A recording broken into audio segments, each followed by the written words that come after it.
तो आज बेटा हम लेके आए हैं आपको जीरो ऑर्डर की रिएक्शंस।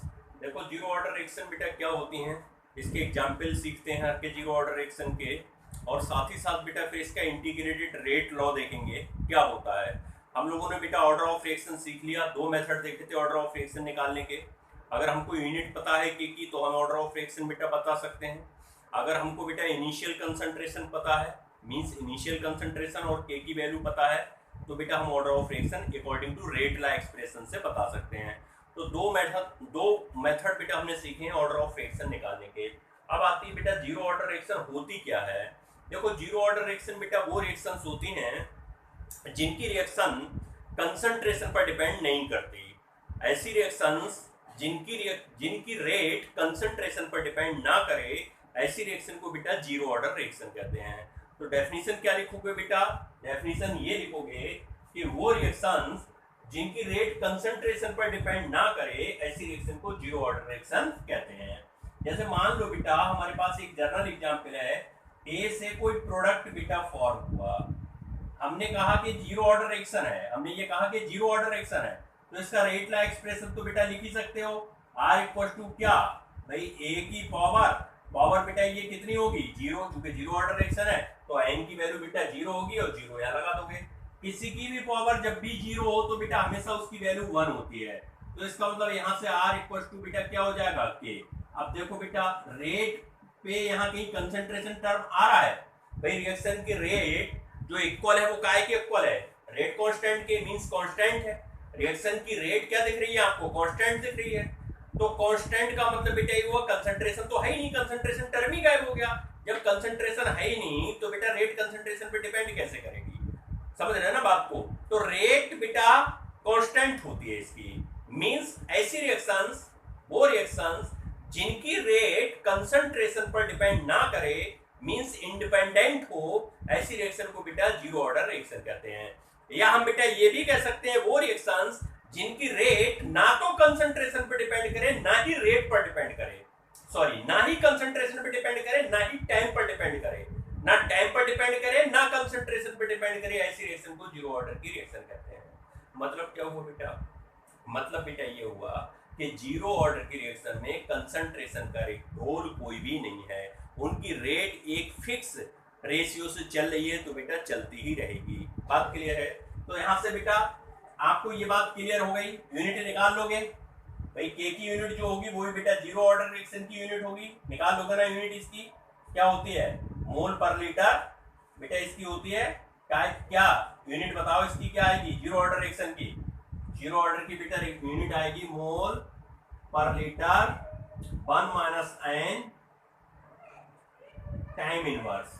जीरो ऑर्डर की बेटा ये यूनिट होती है, unit of zero order reaction, जिसमें के की यूनिट होती है बेटा, ये काय की यूनिट होती है, के की यूनिट से ही तो पहचानते हैं, तो बेटा ये यूनिट होती है। अब जरा बेटा एग्जांपल्स देख लो जीरो ऑर्डर के कुछ।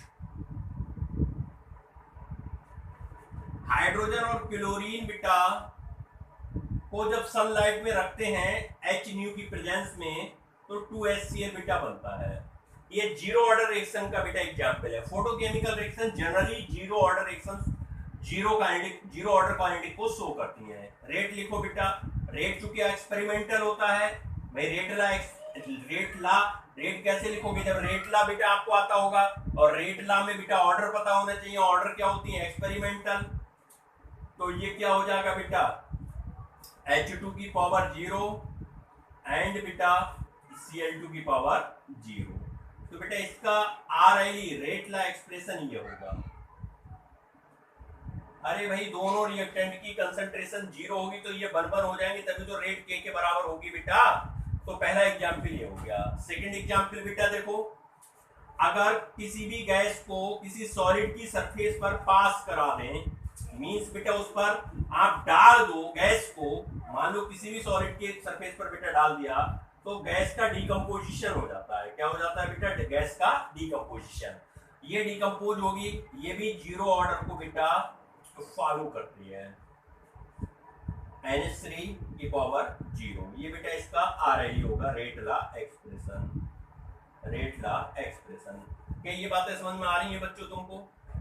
जीरो ऑर्डर काइनेटिक जितनी फोटोकेमिकल रिएक्शंस तुम्हें दिखाई दें जिनमें बेटा एच न्यू एरो पर दिखाई दे वो सब जीरो ऑर्डर काइनेटिक को फॉलो करती हैं।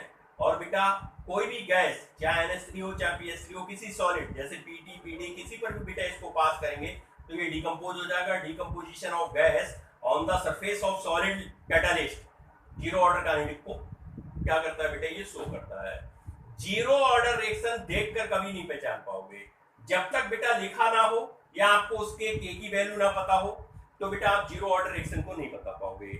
जीरो ऑर्डर रिएक्शन बेटा तभी आप बता सकते हो जब आपको रेट का एक्सप्रेशन या उसके बारे में बताया हो या के की वैल्यू पता हो या फिर बेटा आपको के की वैल्यू और इनिशियल कंसंट्रेशन दी हो तो आप जीरो ऑर्डर की रिएक्शन को ऑर्डर निकाल सकते हो। तो बेटा ये सब एक्सपेरिमेंटल होते हैं, ये जीरो जीरो ये सब एक्सपेरिमेंटल है। ये कैसे आया ये कैसे आया सब लैब में ले जाके एक्सपेरिमेंट किया। क्या इतनी बातें आपको क्लियर रही? क्या इस फार्मूला से ग्राफ बेटा बना सकते हैं? तो हमने क्या कहा, rate which does not depend concentration and time, these reactions are called zero order reactions. Reactions which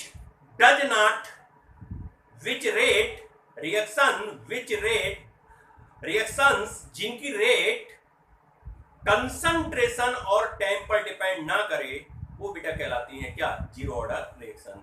तो जरा यहां पर अगर ग्राफ की बात करें तो बेटा जरा ग्राफ इसके अकॉर्डिंग देखो। अगर मैं इसे इस एक्सिस पर कंसंट्रेशन ले लूं, इस पर बेटा मैं कंसंट्रेशन ले लूं और इस एक्सिस पर बेटा मैं रेट ले लूं तो इसका मतलब बेटा ग्राफ कुछ ऐसा चलेगा। कैसे चलेगा भाई? अगर रेट ये फिक्स हो गई तो कंसंट्रेशन बेटा देखो, अगर मैं जीरो से स्टार्ट करता हूं तो कंसंट्रेशन यहाँ 10 होगी, यहाँ 20 होगी, यहाँ 30 होगी, यहाँ 40 होगी, यहाँ 50 होगी, एज्यूम कर लो। तो देखो बेटा अगर आप 10 कंसंट्रेशन पे देखोगे तो भी बेटा ऐसे रेट भी ये ऊपर बढ़ती जा रही है तो भी बेटा कांस्टेंट। अगर 20 पे देखोगे तो भी कांस्टेंट, 30 पर देखोगे तो भी कांस्टेंट, 40 पर देखोगे तो भी कांस्टेंट, 50 पे देखोगे तो भी कांस्टेंट। नहीं यही बात समझे? अरे भाई इधर कंसंट्रेशन इंक्रीज कर रही है, इधर रेट इंक्रीज कर रही है इस एक्सिस पर। अब जरा बेटा देखो, रेट इंक्रीज जब करेगी कि अगर इस कंसंट्रेशन पर रेट ये होती, इस कंसंट्रेशन पर रेट ये होती, लेकिन रेट तो बेटा एक फिक्स हो गई तो बेटा ये क्या हो गया, ये हो गया R=K। तो बेटा कंसंट्रेशन पर रिएक्टेंट के रेट डिपेंड नहीं करती। हाँ, रिएक्टेंट की कंसंट्रेशन डिक्रीज करेगी ये पक्का है, लेकिन रेट बेटा डिपेंड नहीं करेगी। अच्छा, टाइम के साथ भी बेटा बिल्कुल सिमिलर ऐसी ग्राफ बनता है रेट का। जरा देखो, ये बेटा टाइम है इस एक्सिस पर, इस एक्सिस पर बेटा आपकी रेट है, रेट ऑफ रिएक्शन। ये बेटा टाइम के साथ भी चेंज नहीं होती। तो दोनों बेटा ग्राफ ध्यान से सुन लो, पेपर में बहुत पूछता है। जीरो ऑर्डर फर्स्ट ऑर्डर के ग्राफ में से क्वेश्चन देता ही देता है। तो बेटा जरा देख लो, रेट और कंसंट्रेशन, रेट कांस्टेंट रहती है, rate versus time, rate constant रहती है। मतलब रेट ना तो कंसंट्रेशन पे जीरो ऑर्डर रिएक्शन में डिपेंड करती है और ना ही टाइम पर। टाइम बढ़े या टाइम घटे, रेट बेटा आपकी एक डेफिनेट, एक कांस्टेंट हो जाती है, जो कि ग्राफ ये है। इतनी बातें क्या समझ में आ रही हैं? तो इसको नोट कर लो बेटा। तो जीरो ऑर्डर रिएक्शन का आपको जीरो ऑर्डर रिएक्शन में के की कांस्टेंट तो आपको, के की यूनिट तो आपको बेटा पता ही है, मोल पर लीटर, 1 माइनस एन टाइम की कंसंट्रेशन। हटा रहा हूं बेटा इसे। तो ये तो डेफिनेशन हुई बेटा वो रिएक्शंस जिनकी रेट कंसंट्रेशन पर डिपेंड ना करें या बेटा कंसंट्रेशन की पावर जीरो हो, रिएक्टेंट की कंसंट्रेशन की पावर जीरो हो, ऐसी रिएक्शन को जीरो ऑर्डर की रिएक्शंस कहते हैं। दूसरी बात बेटा, वो रिएक्शंस जो बेटा ना तो कंसंट्रेशन पे डिपेंड करें ना ही टाइम पर डिपेंड करें, ऐसी रिएक्शन को बेटा हर के कहेंगे क्या, जीरो ऑर्डर रिएक्शन। अब बेटा आता है zero order kinetics. Zero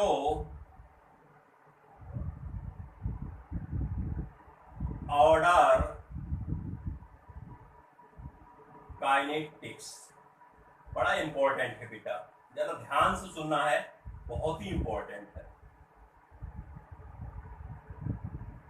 kinetics. देखो बेटा, एक जनरल रिएक्शन ले लेते हैं बेटा कि ए से कोई बेटा प्रोडक्ट बी बन रहा है। हमेशा याद रखना, जब भी बेटा रिएक्शन स्टार्ट करो टाइम जीरो होगा। जब रिएक्शन स्टार्ट करते हैं तो जीरो होगा। उस समय मैं कंसंट्रेशन बेटा रिएक्टेंट की ए नॉट मान लेता हूं। ए नॉट, नॉट मीन जीरो नीचे को लगा हुआ है। उस समय बेटा बी जीरो होगा। अरे भाई, रिएक्शन जब स्टार्ट ही नहीं है, हमने इसके 10 मोल पर लीटर लिए, तो बेटा ये तो जीरो रहेगा। ये कहां से बन जाएगा? अभी तो केवल ए बना है ना बेटा। समझ रहे हो बात को? नहीं समझ पा रहे हो? मान लो बेटा कि टाइम टी पर कुछ समय बाद बेटा टाइम टी हुआ। टाइम टी का मतलब कुछ समय बेटा 5 मिनट, 10 मिनट, 20 मिनट, कुछ भी बेटा समय आपका आगे गया। तो सिंपल सी बात है बेटा कि इसके कुछ मोल्स डिकम्पोज होंगे। अगर पहले 10 मोल पर लीटर थे तो बेटा अब तो रिएक्टेंट 10 मोल पर लीटर नहीं रह जाएंगे। हो सकता है 5 मोल पर लीटर रह जाए, क्योंकि बेटा प्रोडक्ट नहीं बनेगा। अरे भाई, रिएक्टेंट से प्रोडक्ट बनेगा तो इसकी तो कंसंट्रेशन कम होगी, बट इसकी कंसंट्रेशन क्या होगी? बढ़ेगी। भाई, रिएक्टेंट की कंसंट्रेशन बेटा क्या करेगी? डिक्रीज करेगी, लेकिन प्रोडक्ट की कंसंट्रेशन क्या करेगी? इंक्रीज। तो आपने 10 मोल इसके लिए, शुरू में तो ये जीरो बना क्योंकि टाइम जीरो है। जैसे ही आपका बेटा कुछ समय लगा, कुछ समय व्यतीत हुआ, कुछ टाइम आपका कंज्यूम हुआ, मान लो 5 minute, 10 minute, 20 minute, 2 second, 4 second, तो बेटा इसके कुछ कंसंट्रेशन चेंज होने लगेगी। क्या बनने लगेगा? प्रोडक्ट बनने लगेगा। प्रोडक्ट की कुछ कंसंट्रेशन बनने लगेगी, तो रिएक्टेंट कम होता जाएगा और प्रोडक्ट क्या होता जाएगा? बढ़ता जाएगा। मान लो बेटा कि प्रोडक्ट के एक्स मोल पर लीटर बन गया। भाई, ये प्रोडक्ट इतनी कंसंट्रेशन हो गई, एक्स मोल बना। अब ये था कितना बेटा? ए नॉट था, लेकिन एक्स तो चला गया। अब अगर ये 10 थे और 10 मिनट बाद ये 2 मोल बना, तो बेटा 10 में से 2 मोल तो चलेगा, तो ये 8 ही तो रह गया। भाई, ए नॉट माइनस एक्स ही तो रह गया। 10 मोल थे, सुनो ध्यान से, 10 मोल थे, 10 मोल में से 2 मोल मान लो प्रोडक्ट बन गया। आफ्टर 5 मिनट, 5 मिनट बाद 10 मोल में से 2 मोल प्रोडक्ट बन गया। बेटा तो ये कितना रह गया हो? भाई 8 ही तो रह जाएगा। कैसे निकाला? भाई 10 में से 2 मोल हटा दिए, 10 में से 2 आपने माइनस कर दिए, 2 मोल। मतलब यहां बेटा हमने तो एज्यूम किया है 10 मोल है, 5 मोल है, 20 मोल पर लीटर है, हमें नहीं पता, तो हमने इनिशियल कंसंट्रेशन क्या मान ली? ए नॉट। समझ रहे हैं ना बात को? तो ए नॉट में से जो इतना प्रोडक्ट बना, चूंकि रेशियो दोनों का बराबर, 1 मोल ये 1 मोल ये, अगर ये 1 मोल होता ये 2 मोल बनता तो यहाँ 2x बनता। लेकिन बेटा चूंकि हमने सिंपल रेशियो लिया है दोनों का, तो इसका मतलब अगर इसमें से 1 मोल जाएगा, इसका 1 मोल बनेगा तो इसमें से 1 मोल जाएगा। इसके 2 मोल बेटा, अगर इसके 2 मोल बनेंगे तो इसमें से 2 मोल कम होंगे। इसके 4 मोल बेटा बनेंगे इसके, तो इसमें से 4 मोल कम होंगे। क्या मैं बेटा इसको, इस वैल्यू को क्या मैं 80 कह लूं? 80 का मतलब बेटा आफ्टर टी टाइम जो कंसंट्रेशन बची वो मेरी कितनी बची? 80। अगर 10 मोल थे तो ये 8 मोल रह गए। अगर ये 10 मोल थे और ये 5 मोल बन गए तो बेटा ये 5 मोल रह गए। मतलब मैं ये कह सकता हूं बेटा ये आपकी कंसंट्रेशन है कब? एट टी टाइम 0 पर। और बेटा जो 80 है ये कंसंट्रेशन आपकी कब? एट टाइम टी सेकेंड या टी मिनट पर। बात क्लियर है? क्या बेटा ये जो प्रोडक्ट बना है, क्या मैं इसकी कंसंट्रेशन को बेटा बीटी कह दूं? बोलो। अरे बिल्कुल कह सकते हैं, क्या फर्क पड़ता है यार? भाई ये 0 थी, ये बेटा बीटी बन गया, बीटी को ही मैं एक्स कह रहा हूं। अब जरा बेटा इसका पहले रेट वाला एक्सप्रेशन लिखो, इस वाले का, इस रिएक्शन का लिखो। प्रोडक्ट की कंसंट्रेशन बोलो, 0 ऑर्डर की रिएक्शन है तो रेट इक्वल टू क्या होगा? के कंसंट्रेशन ऑफ ए की पावर 0, तो आर इक्वल टू बेटा यहां क्या होगा? बोलो क्या होगा? इसको इक्वेशन फर्स्ट मान ले, कोई फर्क नहीं पड़ता बेटा, इसका ग्राफ मैं आपको सिखा चुका हूं। क्या हम इस इक्वेशन की रेट एक शुरू में जब आपने लेक्चर नंबर 2 और 3 पढ़े थे, हमने बेटा पढ़ाए थे, तो वहां पर हमने आपको रिएक्टेंट की रेट, प्रोडक्ट की रेट इंडिविजुअल लिख लिख के दिखाई थी, फिर रिएक्शन की पूरी रिएक्शन की रेट दिखाई थी। हमने कहा बेटा रिएक्टेंट की जो रेट होती है वो डिसएपियरेंस होती है, मींस बेटा कम होती जाती है, इसलिए माइनस का साइन लगाते हैं। प्रोडक्ट की रेट जो होती है वो प्लस में होती है बेटा, क्योंकि एपियरेंस होती है बढ़ती जाती है इसलिए प्लस में होती है। हमने कहा जो कोफिशिएंट होते हैं वो 1 पाई हो जाते हैं, 1/2, 1/3, 1/4 ऐसे बताए थे ना आपको। तो क्या रेट हम वैसे बेटा लिख सकते हैं? तो देखो सेकंड टाइप से हम रेट इसकी कैसे लिख सकते हैं बेटा, ये देखो माइनस डी, ये है बेटा देखो माइनस डी कंसंट्रेशन ऑफ ए। अब बेटा चूंकि यहां रिएक्टेंट तो एक ही है तो 1/1 मैंने नहीं लिखा है, upon D T equal to rate. अरे भाई रेट ऑफ रिएक्शन ही तो है बेटा, रिएक्टेंट के टर्म में रेट ऑफ रिएक्शन बेटा ये है, ये इंडिविजुअल रिएक्टेंट की है, और बेटा ये रेट ऑफ रिएक्शन इसके बराबर होगा, क्योंकि यहां पर कोफिशिएंट क्या है 1 है, तो 1/1 लिखो या मत लिखो। ये भी रेट के बराबर है और ये भी रेट के इक्विवेलेंट है, जरा ध्यान से देखो, ये भी रेट इक्विवेलेंट है, ये भी रेट, मतलब ये रेट को हटा के अगर इसको आर लिख दूं, कोई दिक्कत है, कंफ्यूज हो रहे हो तो भाई रेट ही लिख देता हूं, आर लिख देता हूं, चलो ठीक है। चलो बेटा अब ये भी आर के इक्वल है, ये भी आर के इक्वल, तो क्या के और ये दोनों इक्विवेलेंट नहीं होंगे? बिल्कुल बेटा होंगे। तो क्या मैं ये लिख सकता हूं माइनस डी ए की concentration upon D T equal to K? बोलो बेटा लिख सकता हूं नहीं लिख सकता हूं? क्या डी टी को मैं बेटा उधर ले जाऊं? बोलो ले जाऊं, ले जाऊं? नहीं। अच्छा यहां पर कंफ्यूज तो नहीं हो? यहां पर थोड़ा सा बेटा और सही करके बता दूं आपको, चलो लिख लो, देखो थोड़ा सा इसको और अच्छा कर देता हूं बेटा। यहां से बेटा अगर रेट निकालोगे तो देखो ये तो डी है, minus D upon D T. अब बेटा ये कंसंट्रेशन ए की देखो कितनी थी, पहले ए नॉट थी, अब कितनी रहेगी बेटा, ए नॉट माइनस एक्स रहेगी। ए नॉट माइनस एक्स को, ए नॉट माइनस एक्स को फाइनल कंसंट्रेशन कहोगे, ए नॉट जो शुरू में ली वो इनिशियल कंसंट्रेशन रहेगी, फाइनल माइनस इनिशियल। अरे चेंज इन कंसंट्रेशन ही तो है ये, चेंज इन कंसंट्रेशन की जगह क्या लिख सकते हो, final concentration minus initial concentration. तो फाइनल बेटा क्या है अपनी ए नॉट, और इनिशियल बेटा क्या है ए नॉट माइनस एक्स, और इनिशियल क्या है ए नॉट। ए नॉट से ए नॉट कट जाएगा, माइनस और माइनस बेटा क्या हो जाएगा, बोलो बोलो बेटा क्या हो जाएगा? तो हम इसको लिख सकते हैं रेट इक्वल टू माइनस और माइनस प्लस, तो ये हो जाएगा dx अपॉन dt। बोलो भी बात क्लियर है? अब देखो बेटा एक रेट ये मिल गई आपको इंस्टेंटेनियस रेट, एक रेट ये है, ये रेट लॉ एक्सप्रेशन के अकॉर्डिंग है, ये बेटा जनरल आपकी रेट इक्वेशन कैसे रिएक्शन की रेट लिखते हैं उसके अकॉर्डिंग है। ये भी आर के इक्वल है, ये भी आर के इक्वल है, जब ये दोनों आपस में इक्वल है तो के इसके इक्वल हो जाएगा। तो जरा बेटा यहां से देखो, तो मैं क्या लिख सकता हूं, मैं लिख सकता हूं dx upon dt equal to K. बोलो बेटा लिख सकता हूं dx equal to cross multiply कर ले रहा हूं, तो बेटा ये लिख सकता हूं, लिख सकता हूं। अरे भाई dx, ये dt को इधर भेज दिया मैंने। अब बेटा बोथ साइड में इंटीग्रेशन ले रहा हूं, तो टेकिंग इंटीग्रेशन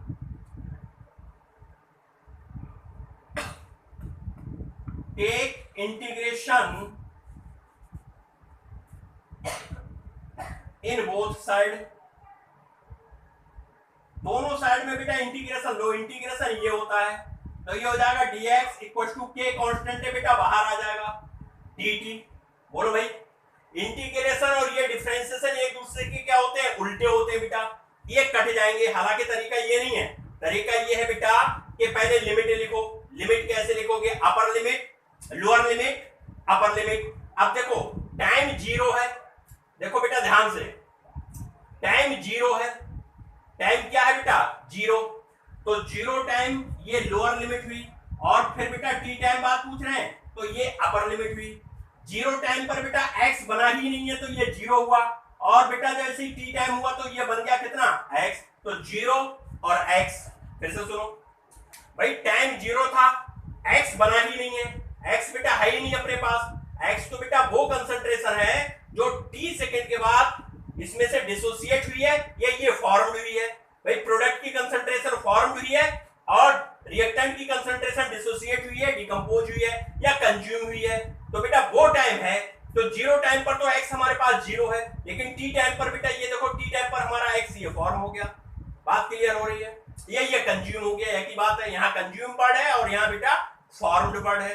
जैसे बेटा इसको इंटीग्रेट लोगे तो ये हो जाएगा, जैसे बेटा इसका इंटीग्रेशन लिया तो ये हो गया, तो हमारे पास जो x बेटा हुआ तो x की लिमिट बेटा हमारे पास क्या हुई, लोअर अपर इक्वल टू, यहां बेटा के है, देखो बेटा के है, समझ पा रहे हो नहीं समझ पा रहे हो, ये के हो गया बेटा, और जैसे बेटा ये के हुआ और यहाँ बेटा टी की लिमिट क्या होगी अपने पास, बोलो टी की लिमिट बेटा हो गई क्या, 0 और T.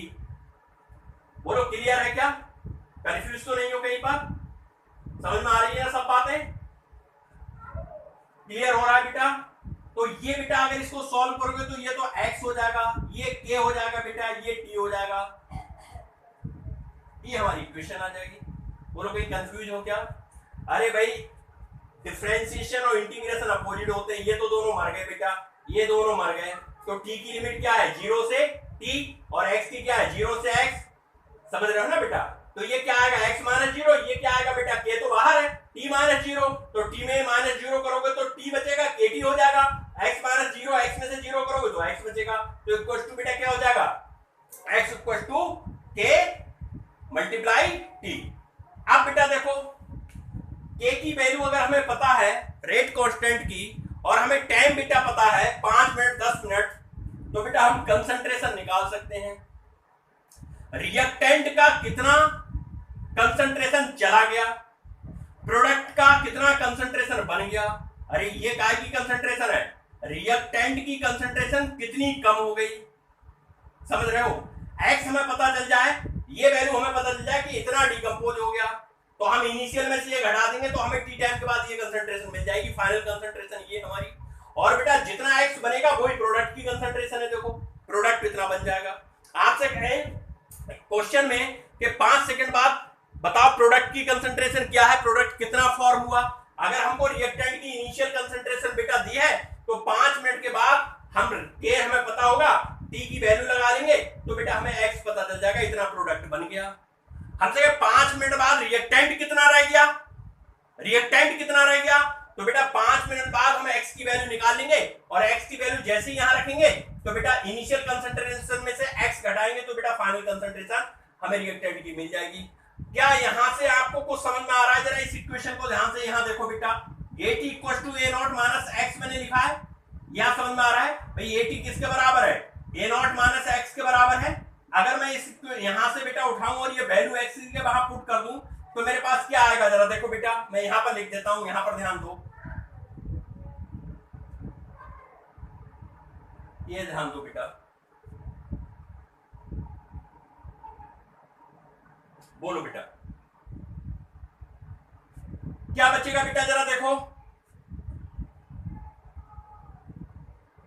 AT equal to A not minus x इधर ले आओ बेटा, तो ये प्लस में हो जाएगा, ये क्या बचेगा A नॉट माइनस AT बेटा उधर ले जाओ, तो हमारे पास क्या आ जाएगा बेटा A not minus AT।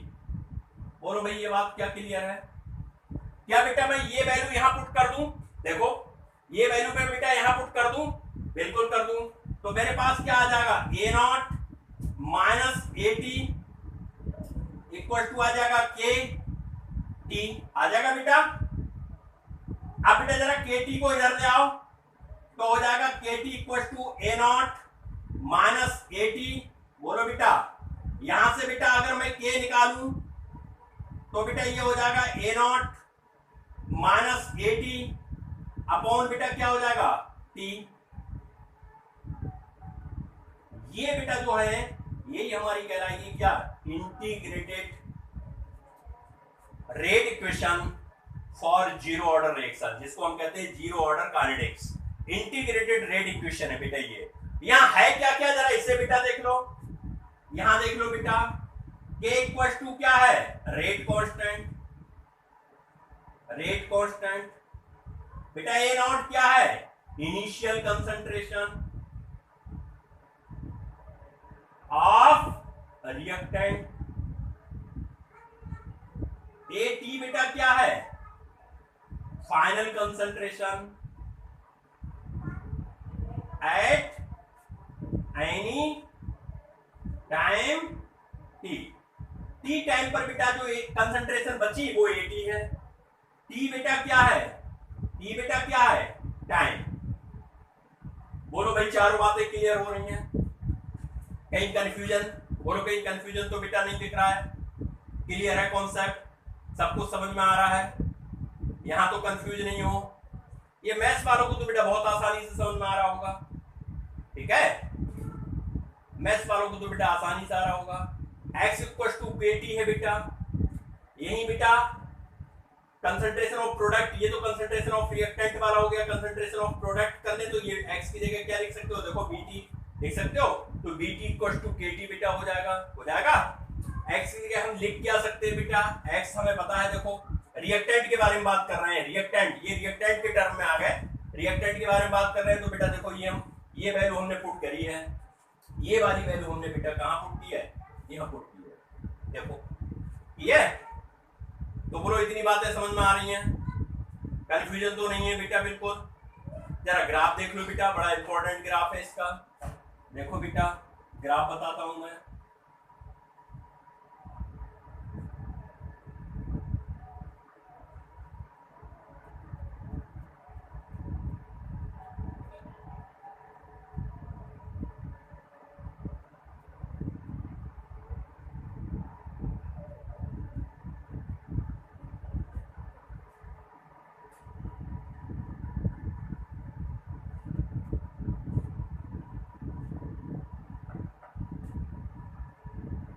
Graph देखो बेटा, ये इक्वेशन उठाओ बेटा, ये वाली इक्वेशन उठाओ बेटा।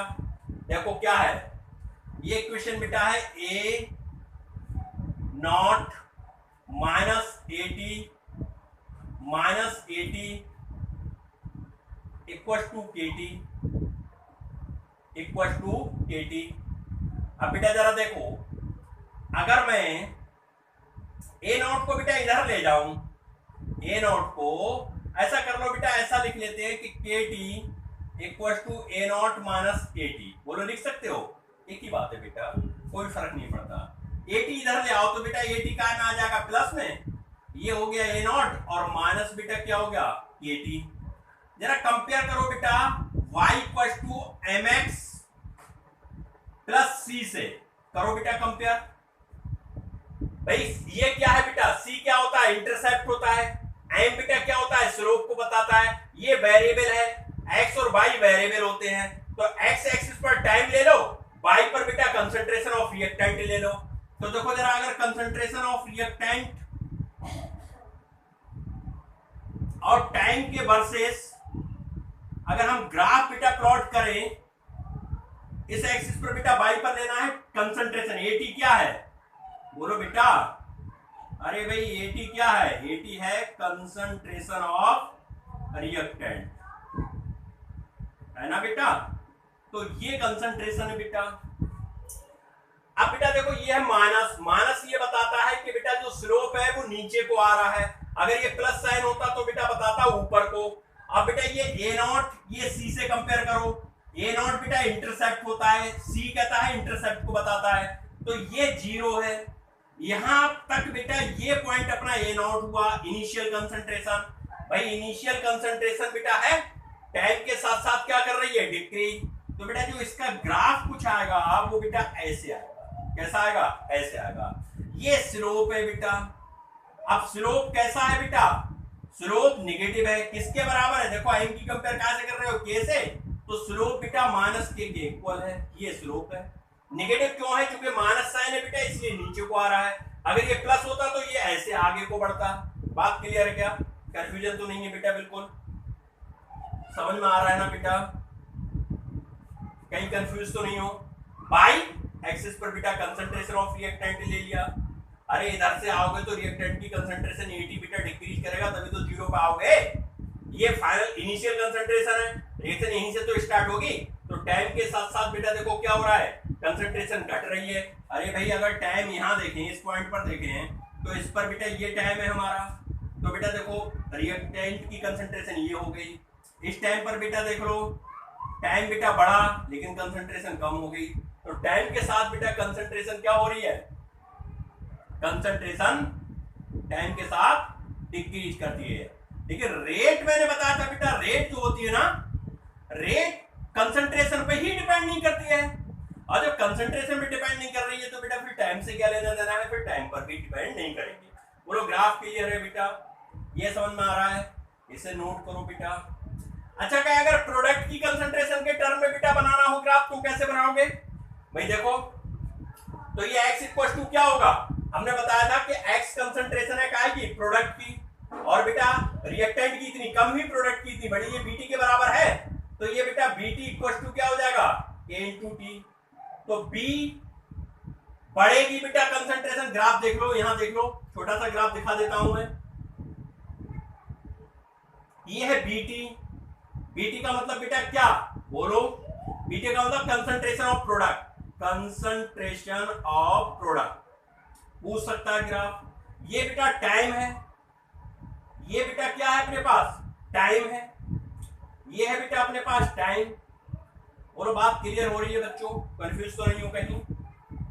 अब देखो बेटा, ये देखो बेटा, अगर मैं आपको ये टी के नीचे ले आऊं तो बेटा ये इनवर्सली प्रोपोर्शनल एक दूसरे का हो जाएंगे। अभी डायरेक्टली प्रोपोर्शनल है, ध्यान से देखो, बी डायरेक्टली प्रोपोर्शनल किसके है, टाइम के, बी टी, ये टी है बेटा, बी टी डायरेक्टली प्रोपोर्शनल है किसके, टाइम के। इसका मतलब बेटा अगर टाइम बढ़ेगा तो बीटी भी बढ़ेगा, तो इसका ग्राफ कुछ ऐसे आएगा। अब ये है क्या, देखो y equal to M X plus C है बेटा।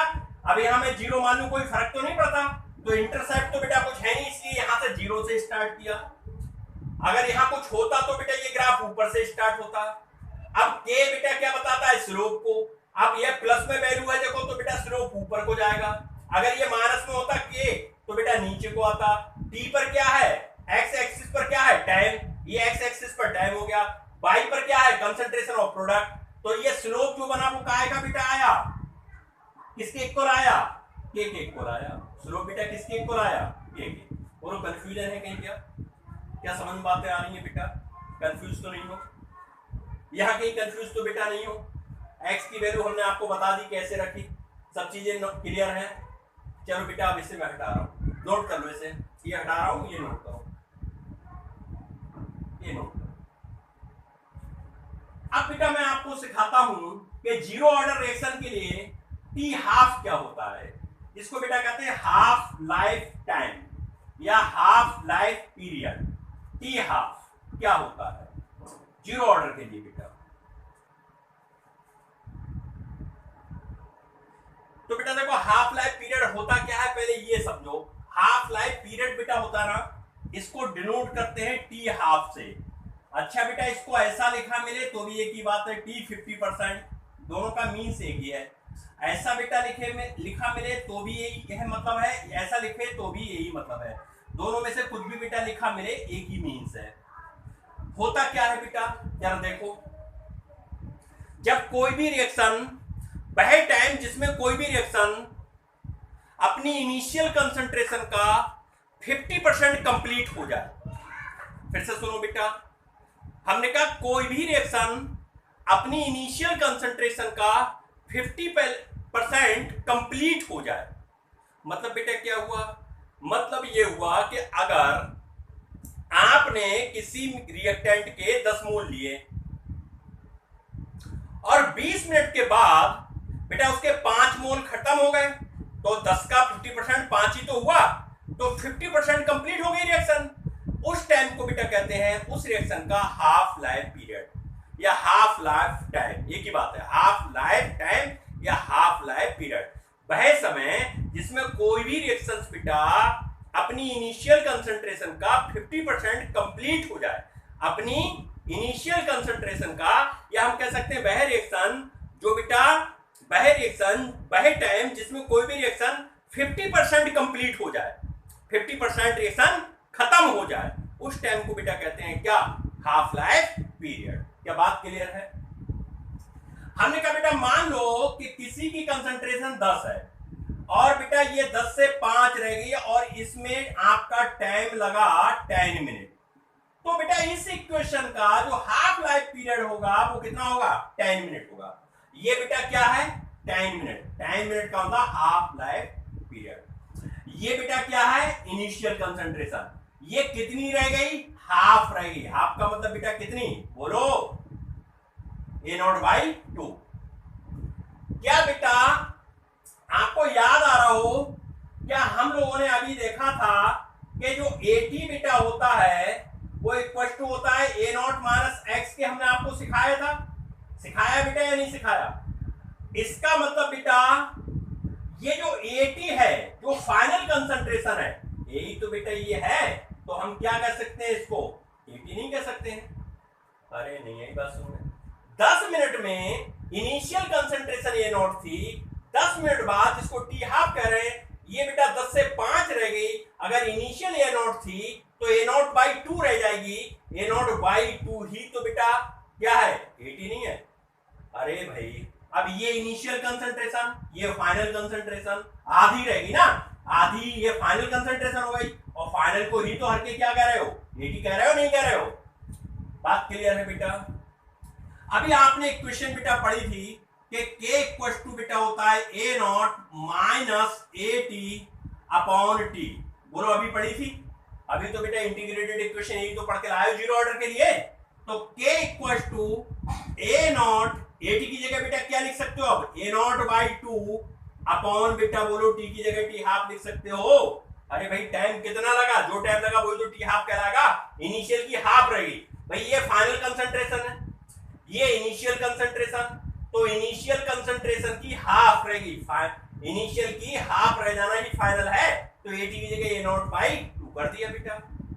मल्टीप्लाई करोगे एलसीएम लोगे तो ये 2A नॉट हो जाएगा, ये A नॉट हो जाएगा, A नॉट A में से A नॉट A घटाएंगे तो A नॉट बाई 2 बचेगा, तो बेटा ये अपने पास हो जाएगा, जरा फोकस करो, K equal to 2A not minus A not by 2 upon T half, बोलो बेटा A नॉट में से ये 2 नीचे आ जाएंगे तो K इक्वल टू बेटा हो जाएगा A not 2 into T half, बेटा T हाफ निकालना है हमें किसी भी रिएक्शन में, तो T हाफ हो जाएगा A नॉट 2 इंटू K, ये बेटा रिलेशन है T हाफ और initial concentration zero order reaction के लिए। किसी रिएक्शन का हाफ लाइफ पीरियड उसकी इनिशियल कंसंट्रेशन जो होती है बेटा अपॉन 2K के इक्वल होती है। क्या यहां से आपको दिखाई दे रहा है T हाफ A नॉट के क्या है, डायरेक्टली प्रोपोर्शनल है, ये तो कांस्टेंट बेटा हो गया, ये तो डायरेक्टली प्रोपोर्शनल है। तो जरा देखो ग्राफ बेटा, देखो इसका बेटा ग्राफ देखो, ये है बेटा अपना इस एक्सिस पर T हाफ, इस एक्सिस पर बेटा अपनी इनिशियल कंसंट्रेशन जिसको हम A नॉट कह रहे हैं, बोलो क्लियर है बेटा? का डायरेक्टली प्रोपोर्शनल है तो ये कुछ ऐसे जाएगा, बिल्कुल बेटा जाएगा, जैसे जैसे इनिशियल कंसंट्रेशन बढ़ाते जाओगे T हाफ उस रिएक्शन का बढ़ता जाएगा। अगर ये 5 है तो इसका T हाफ कुछ और आएगा, 10 कर दोगे तो T हाफ और बढ़ जाएगा, 20 कर दोगे T हाफ बढ़ जाएगा, 30 कर दोगे और बढ़ जाएगा। इसका मतलब बेटा ये जो स्लोप आया, स्लोप बेटा आया, अरे ये देखो स्लोप बेटा देखो वो किसके इक्वल आया, 1/2K के, ये बेटा अपना स्लोप आया। क्या बातें यहां तक समझ में आ रही हैं बेटा? कंफ्यूजन तो नहीं है बिल्कुल? क्या इतनी बातें क्लियर हो गई बेटा? समझ में आ गया? नोट कर लो, ग्राफ भी बेटा बना लो, ग्राफ बड़े इंपॉर्टेंट है, नोट कर लो, नोट कर लो और ग्राफ भी बना लो। अब बेटा बात करते हैं, एक छोटा सा इसी में बचा है, फिर क्वेश्चन केवल रह जाएंगे। अब एक छोटा सा डेरिवेशन बेटा बचा है, जरा उसको फोकस करो।